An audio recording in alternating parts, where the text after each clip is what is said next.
அழைக்கின்ற பொழுது கூட கொண்டிருக்கின்றீர்கள். அதற்கெல்லாம் இந்த தருணத்திலே நன்றி தெரிவித்துக் கொள்கின்றோம். இருந்தாலும் கூட நம்முடைய பிரச்சனைகள் ஓயவில்லை. வெற்றி காண்பதற்கு நாம் ஒற்றுமையாக இருப்போம் என்று சொல்லி இதுவரையிலே அமைதி காத்த உங்களுக்கு நன்றி சொல்லி இப்போது 12 பரிசு பெறுகின்றவர்களின் பட்டியலை எடுத்து வைத்து விடுகிறோம்.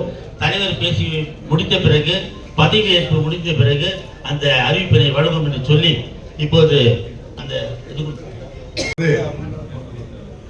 வணிகர் தின மாநாடு குறித்து சிறப்பு ஆலோசனை கூட்டமாக இந்த கூட்டத்திற்கு தலைமையேற்று நடத்துகின்ற வேலூர் மண்டலத்தினுடைய தலைவரும் இந்த மாவட்டத்தினுடைய அருமை தலைவரும் மட்டும் 1550 கடைன்னு சொன்னா நகராட்சி சட்ட விதிகளை எதிர்த்து போராடினா எவ்வளவு பேர் வருவாங்க?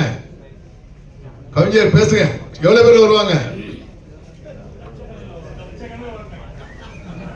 அதாவது அதே போட்டுதான் மருந்து வணிக சங்கத்தினுடைய நிர்வாகி பேசினாங்க.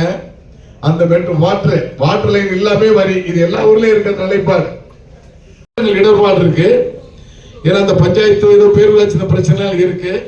அதை முறைப்படுத்தி எந்த ஃபண்ட்ஸ்ல இருந்து கொடுக்கலாம் அப்படிங்கிற ஸ்கீம் போட்டு நம்ம கட்டாயமா செய்வோம். நான் திருப்பி ஒரு வார்த்தை சொன்னேன். நிறைய நகராட்சி உள்ளாட்சி கடைகள் பிரச்சனை இருக்கு. எங்களுக்கு அரசுக்கு தேவையிட்ட இடங்கள்ல நிறைய இடங்கள் இருக்கு. அதுக்கெல்லாம் வணிகர் சங்கத்துக்கு குத்தகையா கொடுங்க. நான் கேட்டேன், நாங்க அதை மார்க்கெட் அமைச்சு வாடகை விட்டுறோம்னு சொன்னேன். இது நல்ல யோசனை தான், பரிசீலனை பண்ணணும்னு சொல்லியிருக்கேன். வந்தவுடன் தேர்தலா இருக்கு, வேற வழி இல்லை. இப்போ காலத்துக்கு கட்டாயமா இருக்கிறது. வந்தவுடன் செய்வோம் என்று உறுதி தந்திருக்கிறாங்க.